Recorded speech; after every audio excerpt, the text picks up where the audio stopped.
Bapa di dalam surga, setiap kami yang hadir di ruangan ini menyadari kami perlu Tuhan. Kami perlu firman Tuhan. Firman-Mu yang akan mengajar kami, menasihati kami, menuntun langkah hidup kami, membawa kami kepada pengenalan yang semakin dekat dan semakin benar tentang Tuhan kami, Yesus Kristus.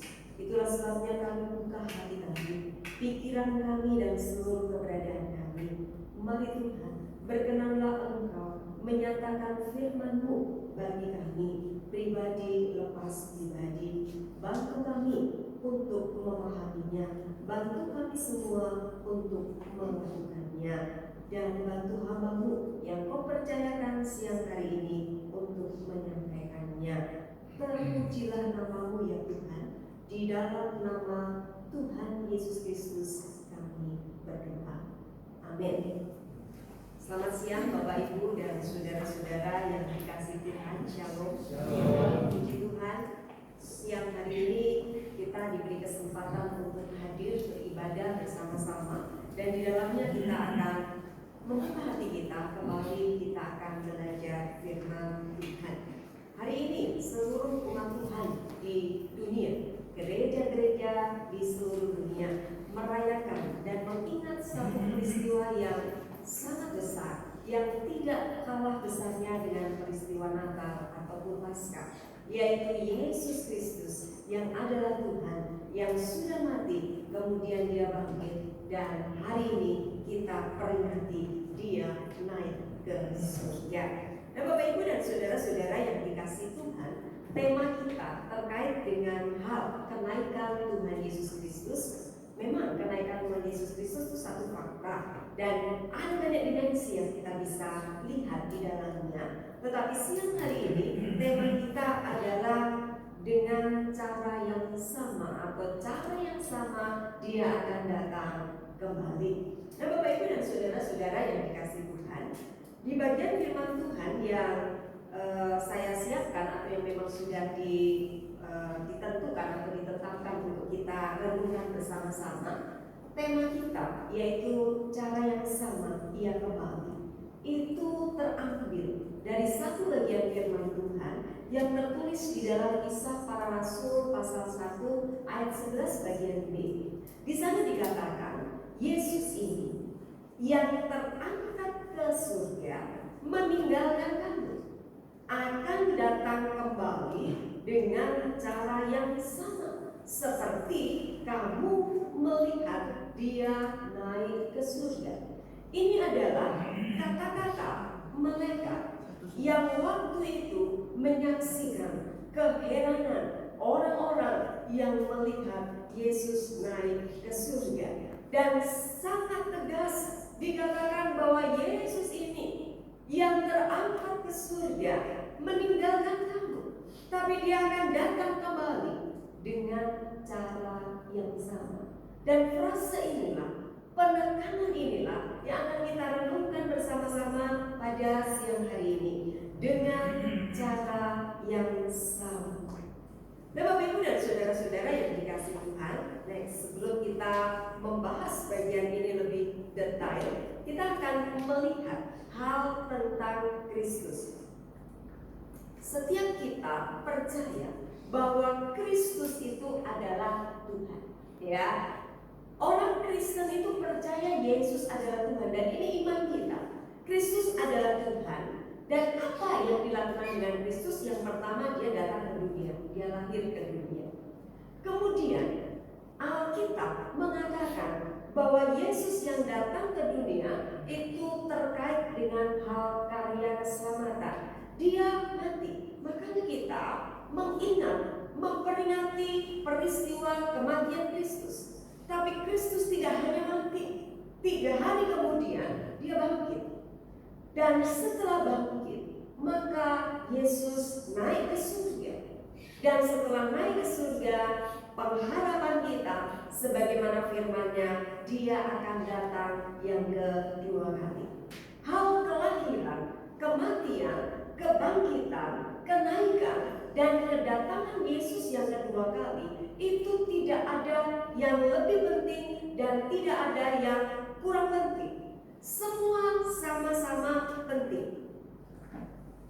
Kalau masalah perayaannya sih ya it's okay ya. Orang merayakan Natal lebih besar dari kenaikan itu nggak masalah dari segi perayaan. Tetapi maknanya bagi kehidupan orang Kristen semua penting. Semua sama-sama bermakna. Jadi kalau saya menggambarkan kelahiran, kemudian kematian, kebangkitan, kenaikan, dan kedatangannya yang kedua kali itu bagaikan mata rantai yang berkaitan. Orang Palu bilang batu gate, gitu ya, berkaitan satu sama lain. Kenapa? Karena kalau satu ini lepas, maka hancurlah doktrin kekristenan itu sendiri. Keyakinan kita, Yesus adalah Tuhan. Tuhan yang karena maksud khusus dia datang ke dunia. Saudara, saya sangat meyakini dan kita semua meyakini Yesus adalah Tuhan. Saya sering ketemu dengan orang non-Kristen. Ya, pernahlah suatu saat diskusi. Dia berkata begini sama saya, tapi ini konteksnya pertemanan ya, sahabat. Jadi kalau teman itu kan ngomongnya enak sekali. Dia bilang begini, Chris, orang Kristen itu ajarannya baik. Secara moral tuh baik ya, gak boleh males. Oh, dianiaya kok disuruh memberkati gitu ya. Mana ada ajaran seperti itu, tapi kekristenan memang luar biasa. Tapi dia berkata begini, cuma yang tidak pernah masuk di konsep saya itu kamu itu terkutuk. Orang Kristen itu terkutuk katanya, musyrik. Kenapa terkutuk? Karena kamu menuhankan manusia. Yesus Kristus dulu kamu sembah-sembah, terus kamu jadikan Tuhan. Itu ya, dosa itu bukan cuma dosa, tapi itu terkutuk. Karena tertulis dalam ajarannya, terkutuklah orang yang menuhankan manusia. Sudah ketika mendengar pernyataan itu, saya tangkap dan saya berkata kepada dia, menurut saya paradigmanya yang harus diubah. Saya bilang begini, kamu tahu, bagi orang Kristen, Yesus Kristus itu bukan Tuhan yang karena hebat sekali, karena luar biasa, terus kami nobatkan jadi Tuhan. Karena manusia, Yesus itu manusia yang saking hebatnya, terus kami lantik, kami nobatkan jadi Tuhan. Kalau itu yang terjadi, kami terkutuk. Tapi Yesus adalah Tuhan yang maha kuasa, yang punya maksud khusus sehingga datang ke dunia. Terus saya kasih analogi, saya bilang begini, kamu percaya nggak Tuhan itu maha kuasa? Iya, saya percaya Tuhan maha kuasa. Maha kuasa itu artinya bisa melakukan apapun. Dia berkata iya. Terus saya bilang begini, kalau misalnya Tuhan itu mau jadi matahari bisa nggak? Bisa. Dia bilang begitu, karena maha kuasa. Kalau Tuhan itu mau jadi gunung bisa nggak? Bisa. Dia bilang begitu. Terus saya tanya, kalau Tuhan itu mau jadi manusia bisa nggak? Dia diam gitu ya. Karena kalau dia berkata iya, artinya sepakat dengan saya.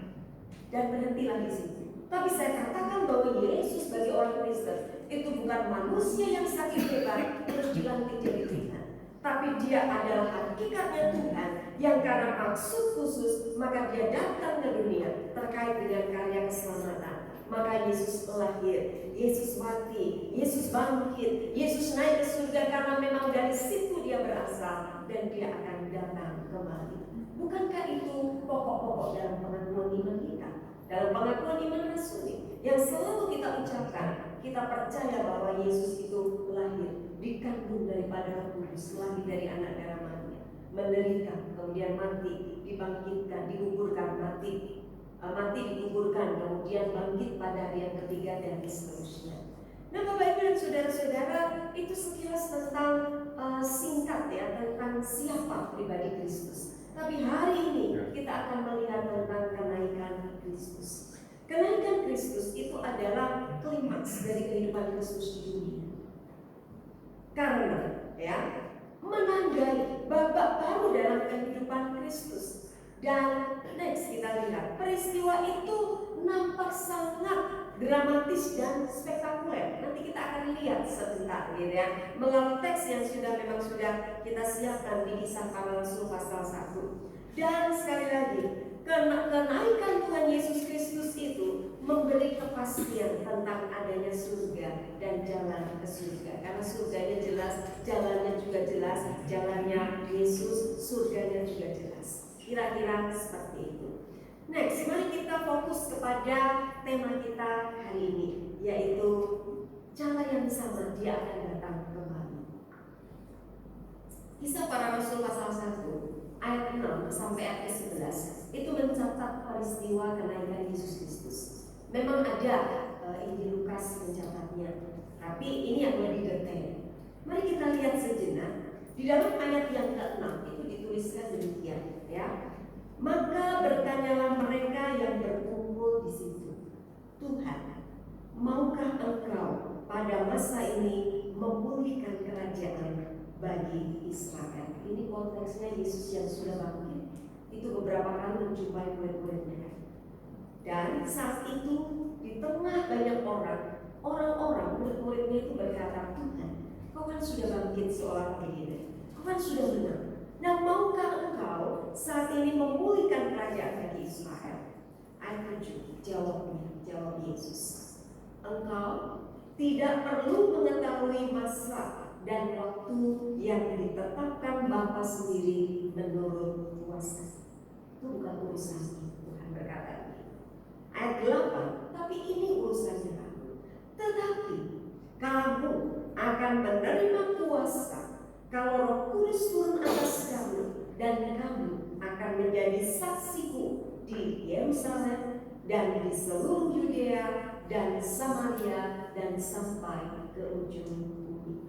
Saudara, ini yang Yesus katakan. Murid-muridnya berkata, Tuhan, Kau kan sudah menang, Kau kan sudah bangkit, ya. Ayo dong pulihkan kerajaan bagi Israel. Ini pengharapan Mesianik, ini pengharapan orang Israel. Tapi Yesus berkata, itu bukan urusan Bapa yang menetapkan, tapi urusanmu adalah kau akan terima kuasa kalau Roh Kudus itu turun atas kamu, dan kamu akan jadi saksi di Yerusalem, Yudea, dan seterusnya. Dan saudara-saudara yang dikasihi Tuhan, memang ini menarik gitu ya. Memang dalam pembahasan misi biasanya dibahas ya, menjadi saksi di Yerusalem, Yudea, Samaria sampai ujung bumi. Walaupun sebenarnya ketika Yerusalem belum beres, Yudea, kalau belum Yerusalem beres, nggak beres sampai Yesus datang ya. Tapi kata kai yang diterjemahkan dan itu sebenarnya sambil kau bersaksi di Yerusalem, di Yudea juga, Samaria juga, dan sampai ke ujung bumi. Nanti next time kalau suatu saat bahas tentang misi. Mari kita lihat ayat selanjutnya, ayat 9 sampai ayat yang ke-11. Bapak Ibu dan saudara-saudara, ini yang saya katakan dramatis sekali ketika Yesus naik ke surga. Ayat 9 dikatakan, sesudah ia mengatakan demikian, terangkatlah ia, disaksikan oleh mereka, dan awan menutupnya dari pandangan mereka. Saya sengaja menuliskan teks Yunani sekedar untuk menolong kita memahami sebenarnya kondisinya gimana sih saat Yesus naik ke surga. Nah saudara, kata terangkatlah dia itu teks Yunaninya pakai kata eperte gitu ya. Nah eperte itu sebenarnya biasanya adalah kata-kata yang digunakan ketika layar itu mulai berkembang, perahu gitu ya. Perahu itu kemudian ketika layarnya mulai berkembang, kemudian jalan pelan-pelan lama-lama hilang. Kita orang laut ya, orang Palu kan orang laut ya, orang pantai gitu ya. Cuma jarang lihat kapal di pinggiran Talisik gitu ya. Tapi bayangkanlah, ketika sampan atau kapal itu dari pelabuhan dia akan berjalan, itu langsung hilang nggak? Enggak. Layar itu seperti terkembang, dia makin jauh dan tiba-tiba hilang. Kalau ada perahu yang begitu jalan kemudian hilang, itu tenggelam gitu ya. Tapi normalnya adalah dia akan pelan-pelan sampai hilang. Kata eperte itu artinya seperti itu. Jadi ketika digunakan kata eperte, terangkatlah, ini berarti Yesus itu terangkatnya seperti itu. Jadi dari kondisi pelan sampai hilang. Bukan tiba-tiba hilang begitu enggak ya. Tapi begitu pelan, maka wajar ketika orang-orang di situ tuh, orang Jawa bilang melongo gitu ya. Orang bilang tahaga begitu ya. Kaget melihat. Kenapa seperti itu? Nah saudara-saudara, kemudian ada dikatakan awan menutupnya. Jadi kata hipolaben yang dipakai itu artinya awan itu seperti dikatakan menyambutnya, gitu ya. Awan tuh menyambut kedatangan Yesus yang pelan-pelan terangkat dan tiba-tiba hilang. Wow, itu satu pemandangan yang sangat-sangat dramatis, spektakuler dan menakjubkan. Bukan cuma mereka, seandainya kita ada di sini, pasti kita lebih terheran-heran menyaksikan hal ini. Kemudian di dalam ayat yang selanjutnya, ayat 10, ketika mereka sedang menatap ke langit waktu ia naik itu, tiba-tiba berdirilah dua orang berpakaian putih dekat mereka dan berkata kepada mereka, "Hai orang-orang Galilea, mengapa kamu berdiri melihat ke langit? Yesus ini yang terangkat ke surga meninggalkan kamu akan datang kembali dengan cara yang sama seperti kamu melihat dia naik ke surga." Kata naik, ya, itu dipakai kata dalam bahasa Yunani oreunomeo, itu artinya, ya nggak usah dibaca gitu ya, karena itu mungkin nggak biasa bagi kita. Tapi artinya itu adalah menuju ke satu tujuan yang tepat, kira-kira seperti ini. Dan kata terangkat selanjutnya itu menunjuk dia sampai ke tujuan akhir, ya, ke surga, kira-kira seperti itu. Nah, Bapak Ibu dan saudara-saudara, sekali lagi peristiwa Yesus naik ke surga adalah peristiwa yang dramatis. Tapi fokus kita adalah perkataan malaikat tadi yang berkata, dia akan datang kembali dengan cara yang sama. Dengan cara yang sama. Apa maksudnya ketika malaikat berkata seperti ini? Dia akan datang dengan cara yang sama. Tidak mungkin tanpa maksud ketika malaikat itu berkata dengan cara yang sama dia akan datang kembali. Apa maksudnya? Ini akan menjadi pelajaran perenungan kita bersama-sama siang hari. Saudara-saudara yang dikasihi Tuhan, yang pertama, ketika malaikat berkata dengan cara yang sama dia akan datang kembali, ini mengajarkan kepada kita tentang hal ini. Yang pertama yang saya simpulkan, bahwa kedatangan Yesus kedua kali adalah satu kepastian. Logikanya begini ya saudara. Karena malaikat berkata dengan cara yang sama dia akan turun. Padahal dia memang sudah naik. Berarti kata dengan cara yang sama itu memang bicara tentang caranya nanti turun dengan cara seperti itu, tapi juga bicara kepastian. Kan yang kamu lihat faktanya dia naik ke surga. Dengan cara yang sama dia akan datang lagi. Berarti ini mengajarkan kepada pendengar waktu itu satu kepastian bahwa kedatangan Yesus yang kedua kali itu adalah ya dan amin. Ini adalah kepastian, bukan dongeng, bukan khayalan, bukan rekayasa, tetapi kepastian. Di dalam ayat yang sebelumnya, maksudnya di kalimat sebelumnya, malaikat itu berkata begini, Yesus ini yang terangkat ke surga meninggalkan kamu akan datang kembali. Akan datang kembali. Dalam struktur bahasa kita, bahasa Indonesia, kata akan atau bahasa Indonesia itu future gitu ya, will atau dan sebagainya. Dia akan tuh artinya belum terjadi, gitu kan?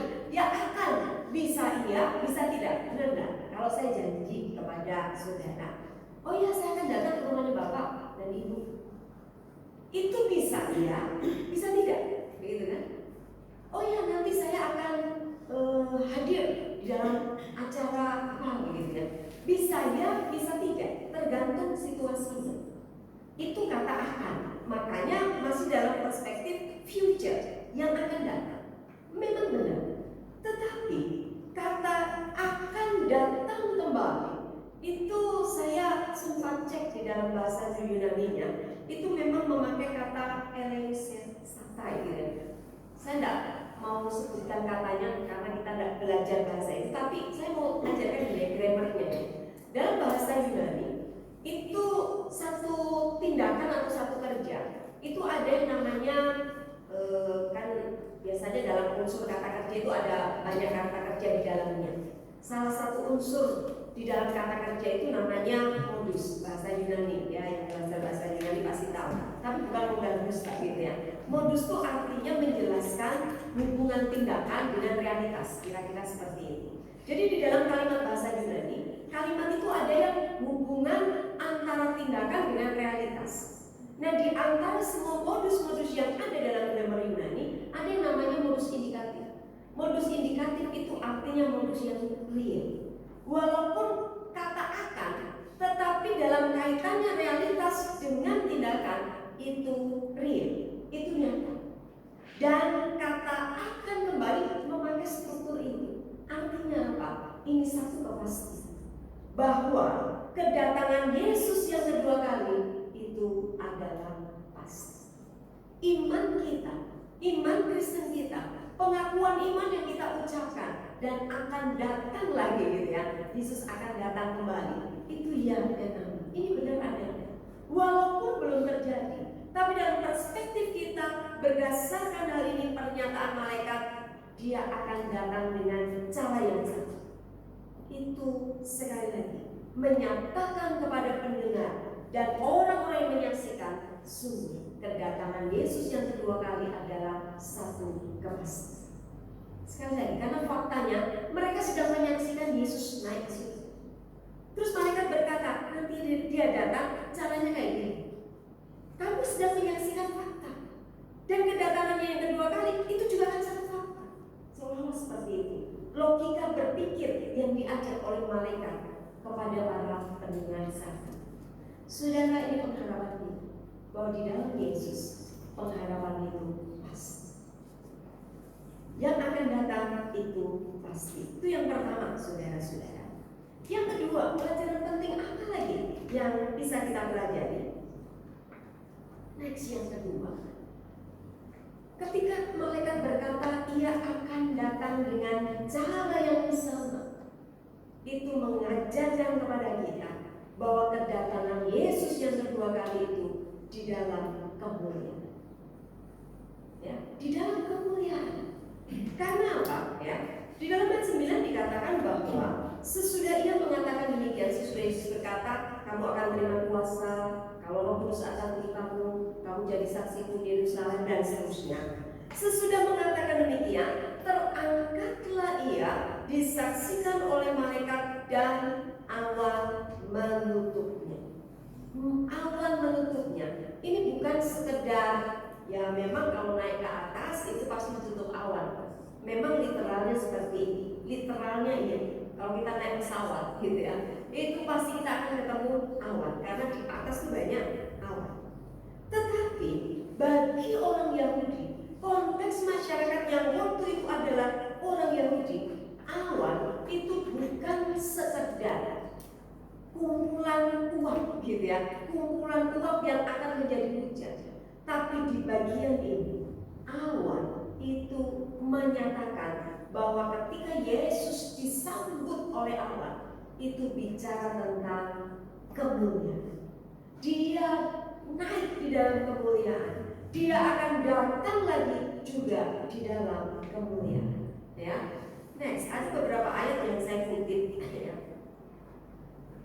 dari Perjanjian Lama yang menunjukkan bahwa awan itu identik dengan kemuliaan Tuhan.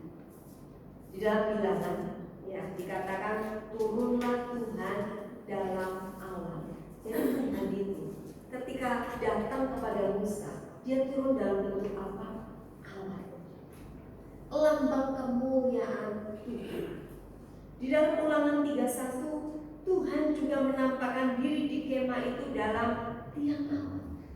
Jadi awan itu bukan sekedar kumpulan uap air, tetapi konteks yang dia sangat religius itu memandang awan itu identik dengan kemuliaan Tuhan. Malaikat berkata, Yesus ini terangkat dan dia akan datang lagi dengan cara yang sama. Ketika dia naik, dia disambut awan.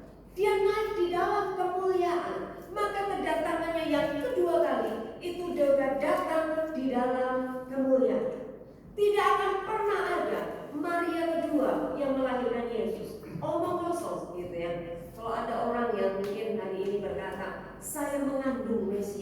itu bohong. Saya mengandung Yesus. Enggak. Yesus itu datang yang pertama kali datang sebagai manusia yang lahir melalui Maria.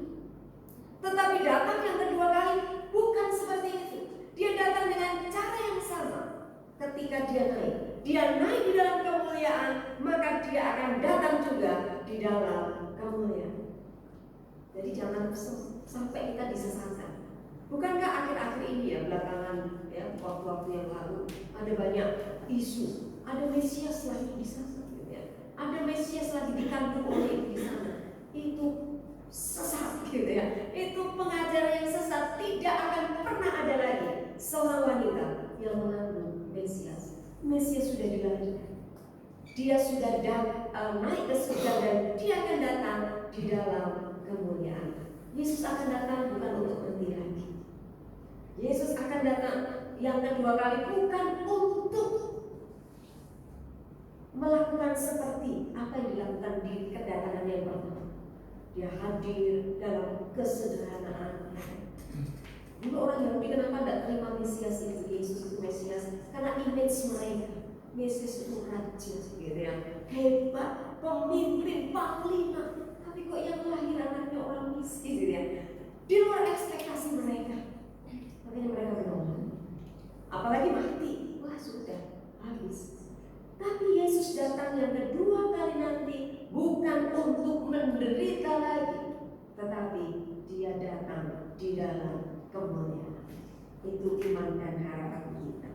Nah, saudara-saudara yang dikasihi Tuhan, yang ketiga, apa makna ucapan malaikat yang berkata dia akan datang dengan cara yang sama? Tadi kita belajar yang pertama itu kedatangan Yesus yang kedua kali adalah kepastian, ya. Tapi juga nanti dia datang di dalam kemuliaan. Yang ketiga, saudara-saudara, kedatangan Yesus yang kedua kali itu untuk memberkati umat. Dalam hal ini saya mengambil teks yang ditulis oleh Lukas di dalam Injil Lukas 24 ayat 51. Saudara, dikatakan demikian. Dan ketika ia sedang memberkati mereka, ia berpisah dari mereka dan terangkat ke surga. Jadi Injil Lukas itu menuliskan bahwa ketika Yesus naik ke surga itu, posisinya adalah dia memberkati. Saya dulu pernah bercanda-canda gitu, bercanda saja. Saya bilang, ingat ya, Yesus itu waktu dia naik ke surga, dia tidak berkata bye, bukan, gitu ya, bukan dadah, gitu, bukan. Tapi dia datang dan dia naik ke surga dengan tangan yang terangkat, dengan tangan yang memberkati. Karena konsep atau waktu itu, imam itu memberkati itu dengan mengangkat kedua tangan. Itu konsep agama Yahudi. Musa pun ketika memberkati dia angkat tangan, Harun pun mengangkat tangan, para imam mengangkat tangan, Yesus pun, saya posisi memberkati itu dengan mengangkat tangan dan dia naik ke surga. Makanya patung Tuhan Yesus memberkati posisinya adalah angkat tangan. Ya, siapa pernah menantu atau kata raja? Tuhan Yesus memberkati posisinya seperti ini. Nah, saudara, ini yang ditulis Lukas. Kenapa saya menganggap bahwa tulisan di dalam Injil Lukas dan Kisah Rasul itu bisa digabungkan, mix ya di sana? Nah, kan penulisnya sama. Yang nulis Kisah Rasul itu Lukas. Injil Lukas yang tulis juga Lukas. Jadi Lukaslah yang secara detail mendokumentasikan peristiwa kenaikan Yesus itu di dalam sebuah tulisan. Nah, saudara-saudara yang dikasihi Tuhan, memang Lukas itu bukan termasuk rasul ya, tapi dia mendapat tentu banyak sumber sehingga dia mendokumentasikan dalam satu tulisan. Tapi tulisannya itu saling melengkapi di Injil Lukas dan Kisah Rasul dengan cara yang sama. Cara dia naik itu adalah memberkati. Maka yakin dan percaya ketika dia datang yang kedua kali, itu pun dia datang untuk memberikan berkatnya bagi umatnya. Nah, saudara-saudara, di ayat yang ke-6 dan ke-7 sebelumnya sebelum Yesus terangkat ke surga, itu kan murid-muridnya atau orang yang berkumpul di situ itu bertanya begini, Tuhan, maukah Engkau pada masa ini memulihkan raja bagi Israel?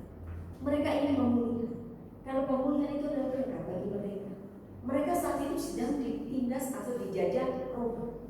Mereka bangsa pilihan Allah. Natur mereka tahu kami ini pilihan Allah, tapi faktanya dijajah oleh Roma.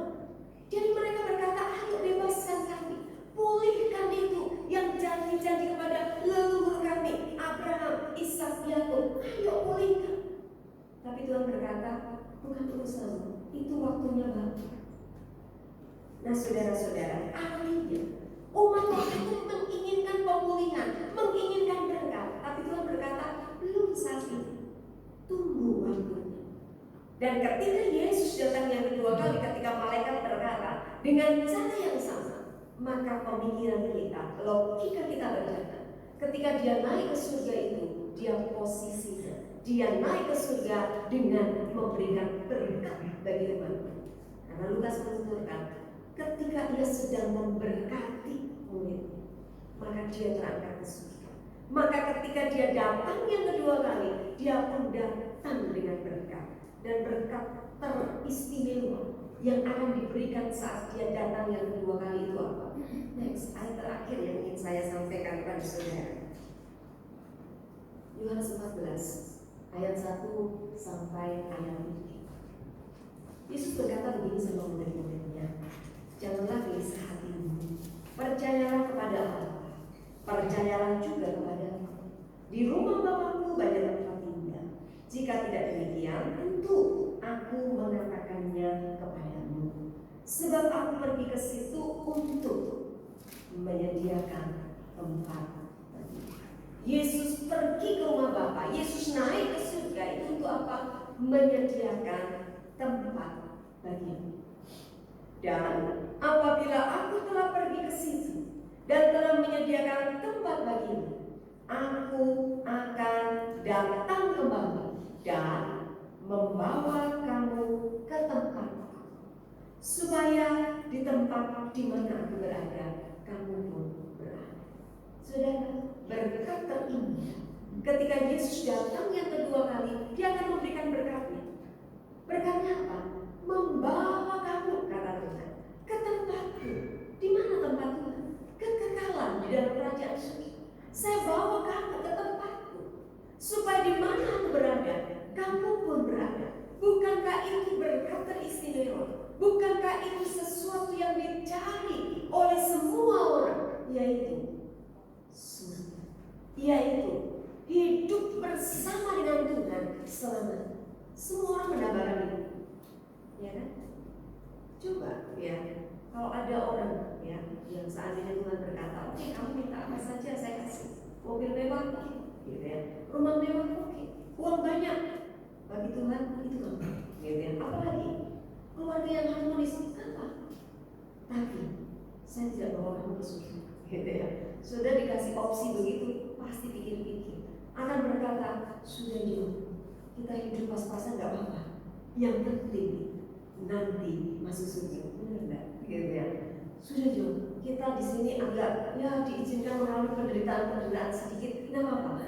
Tetapi yang penting bersama Tuhan di surga. Bukankah kita berkata, apa gunanya seseorang memiliki semua dunia ini, tapi dia kehilangan nyawa?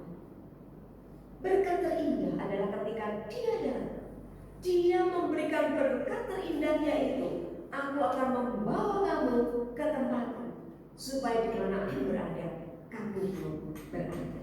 Saudara, pernyataan malaikat ketika berkata, dia akan datang lagi dengan cara yang sama. Ketika dia naik ke surga, dia memberkati. Maka ketika dia datang lagi, dia pun akan memberkati umatnya. Itu pengharapan kita. Oleh karena itu Bapak Ibu dan saudara-saudara, ketika kita hari ini merayakan, mengingat peristiwa besar, peristiwa akbar yang tidak akan pernah terjadi lagi, peristiwa akbar yang sungguh diberikan untuk umatnya, mari kita ingat ketika dia, Yesus itu naik ke surga. Kenapa dia naik ke surga? Jawabannya jelas. Dari situ dia berasal, ya. Dan dia menyediakan tempat bagi. Malaikat berkata, dengan cara yang sama dia akan datang kembali. Pernyataan dengan cara yang sama mengindikasikan yang pertama, kedatangan yang kedua kali adalah kepastian. Yang kedua, kedatangannya yang kedua kali di dalam kemuliaan. Dia tidak akan menderita lagi, tapi dalam kemuliaan. Tapi yang ketiga, pernyataan malaikat dia akan datang dengan cara yang sama mengindikasikan dia datang naik ke surga dengan memberkati, maka dia juga akan datang untuk memberkati umatnya. Dan berkat yang paling besar yaitu membawa kita ke tempat di mana dia berada. Itu harapan kita, itu pengharapan yang sejati di dalam Yesus. Amin. Dan kita berdoa. Bapa di dalam surga, kami mengucap syukur karena kembali firman-Mu mengajarkan kepada kami bahwa Engkau naik ke surga dan Engkau akan datang kembali. Itu iman dan pengharapan kami. Melalui firman-Mu kami diyakinkan kedatangan-Mu yang kedua kali adalah kepastian. Engkau akan datang di dalam kemuliaan dan Engkau akan datang membawa berkat yang terbesar, yaitu membawa kami ke dalam kekekalan bersama Tuhan. Sepanjang hidup kami menantikan hal itu, Tuhan. Ajar kami untuk kami senantiasa hidup di dalam iman dan pengharapan kami kepada Engkau. Terima kasih untuk firman-Mu, meteraikan di dalam diri kami dan mampukan kami untuk melakukannya. Terpujilah nama-Mu ya Tuhan. Di dalam nama Tuhan Yesus Kristus kami mengucap syukur untuk firman-Mu. Amin.